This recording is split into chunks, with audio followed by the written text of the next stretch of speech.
Hello my dear friends, welcome to the channel English with Chhagan Arora. Friends, आज मैं आप लोगों के लिए अरुण जोशी के फेमस नोवेल द अप्रेंटिस की समरी हिंदी में लेकर आया हूं, जिसकी डिमांड आप में से कुछ फ्रेंड्स ने की थी। द अप्रेंटिस एक बहुत ही इंटरेस्टिंग नोवेल है। इस नोवेल के प्रोटागोनिस्ट का नाम है रतन राठौड़।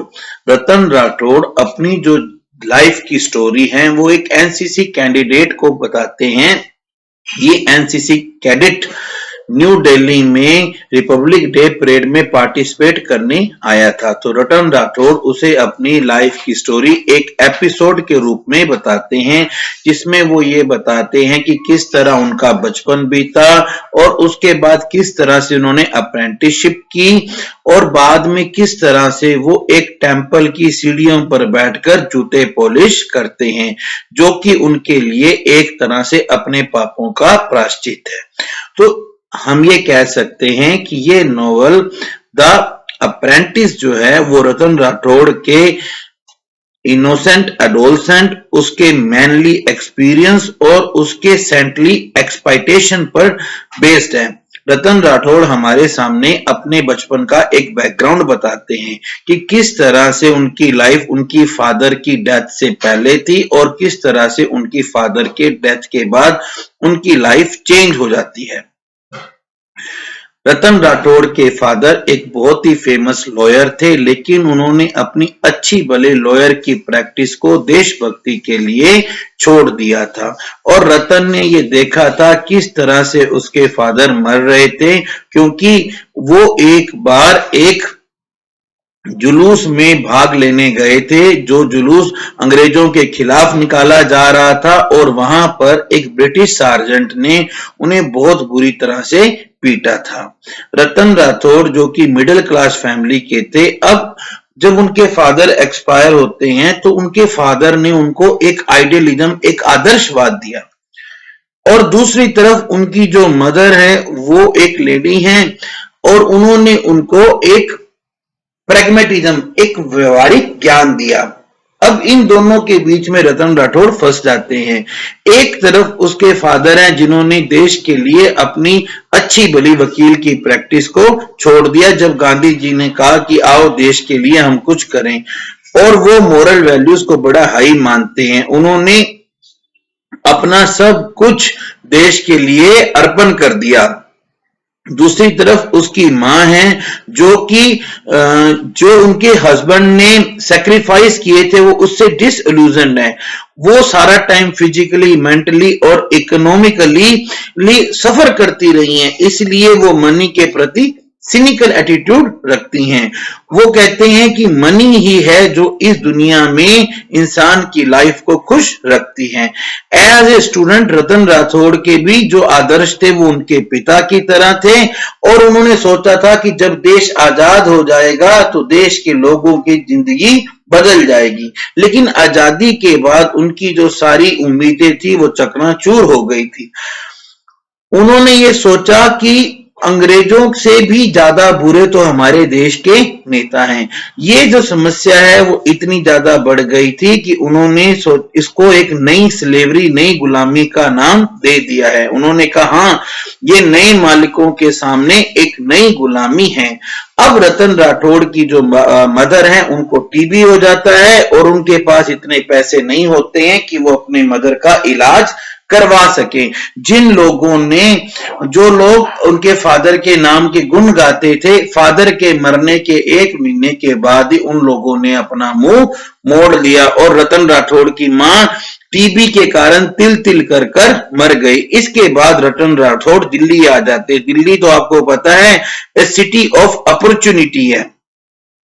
यहाँ पर आकर वो एक अपनी ग्रेजुएशन के बाद वो एक जॉब की तलाश करते हैं, तो उन्हें सच्चाई का पता चलता है। उन्हें पता चलता है कि अखबारों में जो विज्ञापन दिए जाते हैं वो जो पोस्ट है वो किसी और तरीके से पहले ही जा चुकी होती हैं। उसके पापा के जो दोस्त आते हैं वो भी उनके लिए उनकी कोई मदद नहीं करते हैं। दिल्ली में रहने के लिए उन्हें एक सराय, एक धर्मशाला में रहना पड़ता है, जहां और भी बहुत सारे लोग उनके साथ एक ही कमरे में रहते हैं। वहीं पर एक स्टेनोग्राफर रहता होता है जो कि उन्हें एक टेम्परेरी जॉब दिलवाता है। इस तरह से रतन राठौड़ एक अप्रेंटिस कलर के रूप में अपनी जिंदगी शुरू करते हैं और वो अपने फादर की तरह नहीं सोचते हैं। वो सबसे पहले वो उस सराय को छोड़ देते हैं जहां से उन्हें जॉब मिली थी और वो उस स्टेनोग्राफर से भी दूर रहने की कोशिश करते हैं जिसने उन्हें जॉब दिलाई थी। वो अपने बॉस को खुश करने के लिए बड़ी कड़ी मेहनत करते हैं। 6 महीने के अंदर ही उनकी सर्विस कंफर्म हो जाती है और वो सर्विस इस शर्त पर कंफर्म होती है कि वो सुपरिटेंडेंट की बांजी से शादी कर लेंगे। इसके बाद वो कभी मुड़कर नहीं देखते हैं और जब सुपरिटेंडेंट रिटायर हो जाते हैं तो उन्हें सुपरिटेंडेंट बना दिया जाता है, जिससे उनकी लाइफ बिल्कुल रिलैक्स हो जाती है। वो खूब पैसा इकट्ठा करते हैं, तो पैसे के साथ साथ आपको पता ही है पैसे वाली बीमारियां भी आती हैं, जैसे कि वो शराब पीना शुरू करते हैं, वो प्रोस्टिट्यूट्स के पास जाते हैं, फिर वो बॉम्बे चले जाते हैं और वहां पर वो खूब एंजॉय करते हैं। यहां पर कुछ भी इनएथिकल नहीं है, अनएथिकल कुछ भी नहीं है कि एक फ्रीडम फाइटर का बेटा जो है वो एक ब्यूरोक्रेटिक कैरियर में आ गया है। लेकिन सबसे ज्यादा हाईली इथिकल इलीगल क्या चीज है कि वो करप्ट हो जाते हैं और वो देश के खिलाफ काम करना शुरू कर देते हैं। उस समय उनके पास देश के अंदर युद्ध चल रहा होता है, तो उनके पास में एक ऑफर आता है जो कि एक पर्सन है जिनका नाम है हिम्मत सिंह या शेख। अब ये शेख जो है ये इनके पास में ऑफर लेकर आते हैं कि इनके पास जो वार मटेरियल है वो सब स्टैंडर्ड का है, डाउन स्टैंडर्ड का है।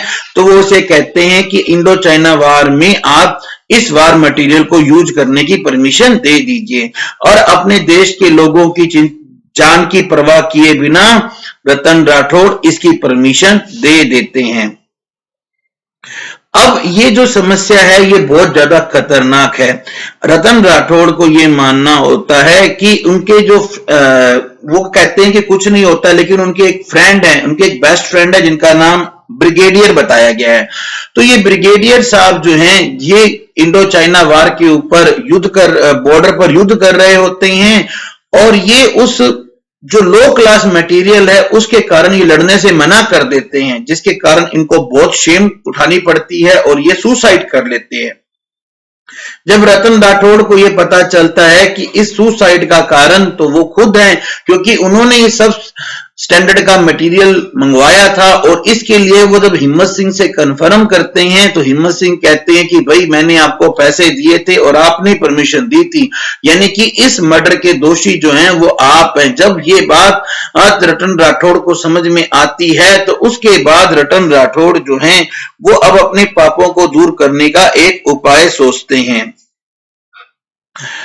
अब रतन राठौड़ ने तो बहुतों की जिंदगी खराब कर दी है, तो और जो हिम्मत सिंह है वो कहते हैं वो, क्योंकि उनका तो आरोप वो अपनी जान बचाने के लिए वो कहते हैं कि सारा काम तो हिम्मत सिंह ने किया है, पर हिम्मत सिंह के शब्द उनकी आंखें खोल देते हैं। हिम्मत सिंह कहते हैं कि अरे रतन राठौड़ तुम बोगस हो, तुम तो सर से लेकर पांव तक बोगस हो, तुम्हारा धर्म, तुम्हारी जाति, तुम्हारे दोस्त सब कुछ भी नहीं है, सिर्फ सब कुछ तुम्हारा पाइल ऑफ डंग है। अब इसके बाद में रतन राठौड़ जो हैं वो एक मंदिर के बाहर बैठते हैं और वो वहां पर बैठकर अपने पापों के प्रायश्चित के रूप में शू पॉलिश किया करते हैं और यहीं पर ही वो उस एनसीसी कैडेट को अपनी स्टोरी सुनाते हैं। तो इस तरह से वैसे तो देखिए जो उन्होंने पाप किए हैं उन पापों की ऐसी कोई सजा नहीं है कि उन पापों की सजा आप जूते पॉलिश कर लीजिए। कि उसके बाद में वो ये बताते हैं कि जब भी मैं ऑफिस में जाता हूं तो मेरे पैरों के अंदर उस भीड़ के जूतों की स्मेल होती है और जब भी मैं ऑफिस में बैठकर कुछ गलत काम करने लगता हूं तो मैं अपने हाथ सूंघ लेता हूं, जिससे मुझे वो स्मेल याद आ जाती है और मुझे सारा कुछ मैं सही हो जाता हूं। लेकिन मैं आपको एक बात फिर भी बताता हूं कि रतन राठौड़ की जो स्पिरिचुअलिटी की आइडेंटिटी है ये वो उसकी ह्यूमैनिटी की आइडेंटिटी है। अब वो सोसाइटी के जस्ट जजमेंट से तो परे हैं, लेकिन उनका जो मोरल कंसाइन है जो उन्होंने पैसे कमाने के चक्कर में जो पाप उन्होंने किए हैं वो उस मोरल कंसाइन से बंधे हुए हैं। तो ये जो चीज है, ये जो स्टोरी है, ये एक सोशल मोरालिटी और इंडिविजुअल कंसाइन के बीच की स्टोरी है। तो आई होप फ्रेंड्स आपको अब ये अच्छे से समझ में आ गया होगा। अगर आपको मेरा ये वीडियो अच्छा लगा हो तो प्लीज इसे लाइक एंड शेयर जरूर कीजिएगा। Thank you, have a good day.